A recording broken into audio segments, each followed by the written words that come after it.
നാളെ ഡിസ്ചാർജ് ചെയ്യും. നാളെ തന്നെ കോടതിയിൽ ഹാജരാക്കും. ദേവിക്ക് വേണ്ടി വമ്പൻ അഡ്വക്കേറ്റ് വന്നിട്ടുണ്ടല്ലോ, രോഹിണി പട്ടേൽ. സേതു അല്ലേ ഏർപ്പാടാക്കിയത്? അറിയാം. തുറന്നു പറഞ്ഞ ദേവികയുടെ അനുജത്തി സേതുലക്ഷ്മിയും ബാബയും ഇസ്ഹാക്കുമൊക്കെ ഡിപ്പാർട്ട്മെന്റിന്റെ തോട്ടപ്പുള്ളികളാ. പക്ഷേ അവരിലൊക്കെ എവിടെയോ നന്മയുടെ ഒരു ചെറിയ കണിക ബാക്കിയുണ്ടെന്ന് തോന്നുന്നു. അതാ ദേവികയോട് എനിക്ക് ഇത്തിരി അനുതാപം കൂടുതൽ.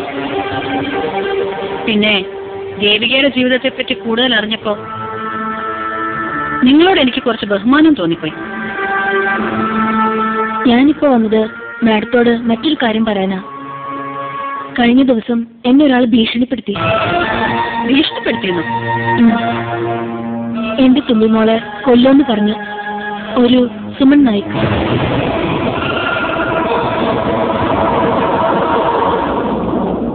സുമൻ? അതെ, അയാള് അങ്ങനെയാ മാഡം പേര് പറഞ്ഞത്. ജയിലിൽ പ്രസവിച്ച സേതുലക്ഷ്മി മുലയൂട്ടി വളർത്തിയ തുമ്പിയെ അയാൾ കൊല്ലുന്നു. അത് വേറെ ഒരു ഭീഷണിയല്ല മാഡം.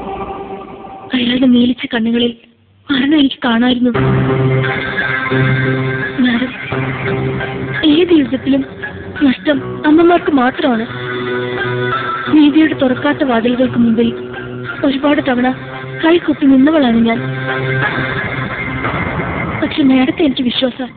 അതുകൊണ്ടാ വീണ്ടും വീണ്ടും ഞാൻ മാഡത്തിനോട് പറയുന്നത്, എന്റെ കുഞ്ഞിനെ എനിക്ക് നഷ്ടപ്പെടരുത്. ദേവിക ധൈര്യമായി പോയിക്കോളൂ, ഞാനല്ലേ പറയുന്നത്.